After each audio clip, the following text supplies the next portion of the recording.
I watched the Republican debate, and I saw this guy, Ron Paul.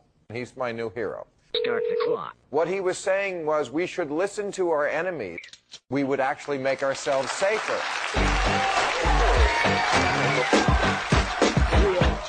You just never heard this logic from someone who's actually going to run the country.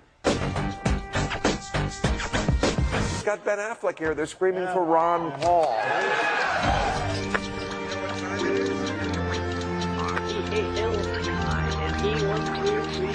We're going to bring out Ron Paul in a little while. I'm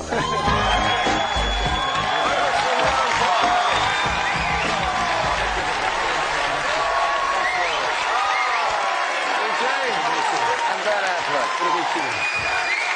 Okay. Thank you for being here. Look at that. Now, that's nice. Do you have any mixed feelings about getting such an ovation from such a liberal audience? Well, not really. I mean, I think a politician always likes applause. Yeah. Well, we had you on about, I think it was late March, and I think we just scratched the surface, and that's really my fault. I should have scratched it more, but after I saw you in the debate, I said, you know what, this is a person who I really want to talk to a lot more. There's so many things I want to ask you, but I know you just got back yesterday. You were in Washington at the National Press Club, and I thought this was great. You presented Rudy Giuliani, I guess he wasn't there, but with a reading list. Right.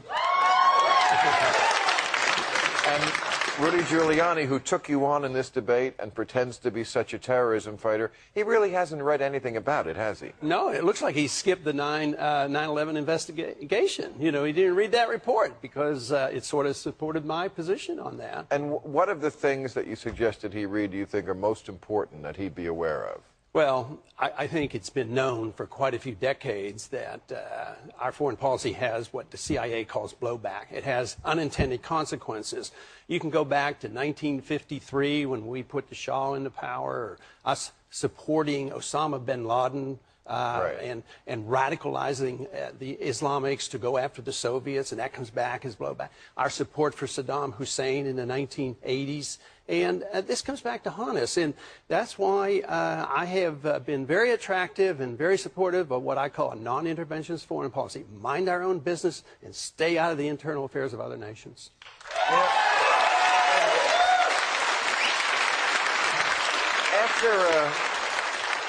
Right after 9/11, I remember when we finally, you know, television shows got back on the air. Of course, I got fired.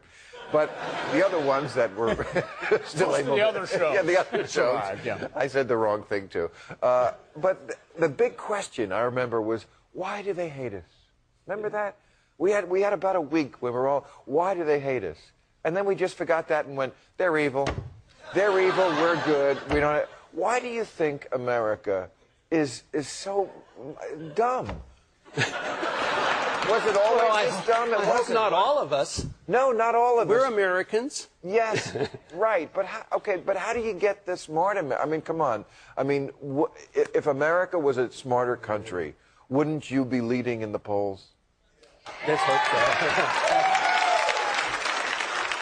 so. And that plus, if you can raise $100 million, you know, money talks these days. So. I've said before that, you know, when you're dealing with somebody who is your enemy, and we do have an enemy, but I wouldn't call them terrorists. I would call them Muslim fundamentalists. I don't think everyone who attacks us is a terrorist, certainly not in Iraq. But you have to either make them fear you or love you. You know, it used to be America was loved around the world. We gave up. I don't know when was that? It was like 1777. About a year. When Kennedy went anywhere around the world, he was beloved. Even Jackie that they liked. Clinton, when he went around the world, was beloved. People were in love with him, and he liked some of them too. I think what we should look for is respect. That's what we need, and that's what we don't have. And they look down upon us because we impose on them. I have no problems with this theoretical position of the neocons to spread the goodness of America, but just not with force. We should spread it by setting a good example, getting our house in order, making sure civil liberties are defended here. Then, when we have a free and prosperous economy and everybody's doing well and everybody's getting medical care, then they'll want to emulate us. But there's no way it'll work to pretend that we have goodness. It's so good that the Wilsonian, actually, this is old stuff, Wilson, make the world safe for democracy. A Democrat. It hasn't worked, and force does not work. Yeah. Persuasion does. And I know you've said before that you're the most conservative member of Congress. You are really more Republican than they are. What? There are the Republicans. What happened to your party?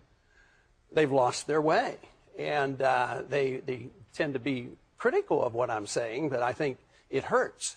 But I think I'm on safe grounds historically that Republicans, at least, they still talk about small government, don't they, and individual freedom. They talk about it. But they don't. So therefore, I think in time, the people will wake up. And last year they didn't do too well. 1994, they spoke a strong message. They won an election, and they thought they were going to work for smaller government.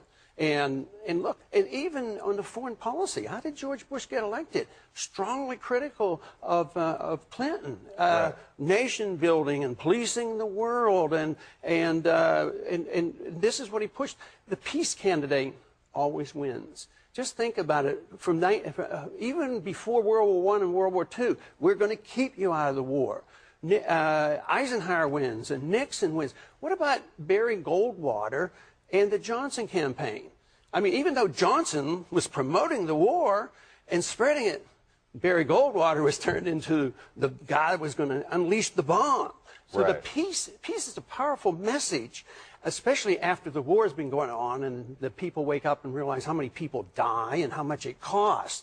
And that's why I think the people are really ready for a message that says we don't have to be in this mess. Logic tells us that we can make a better world in a much easier way than causing wars. Well, I hope you're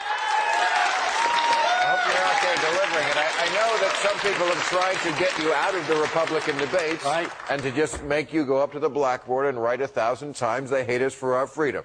That's right. But you won't do that. But we have Mr. Giuliani studying tonight. He's home reading all those books.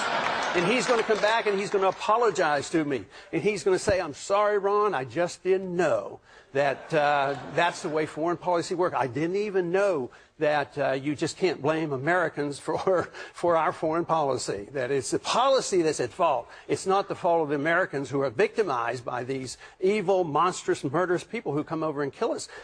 It's the fault of the policymakers. It's policy that counts. From your lips to God's ears. Thank you, Congressman. Thank you. I appreciate you coming out here. Okay. You keep on it. Thank you. Ron Paul, everybody. Thank you very much. Thank you.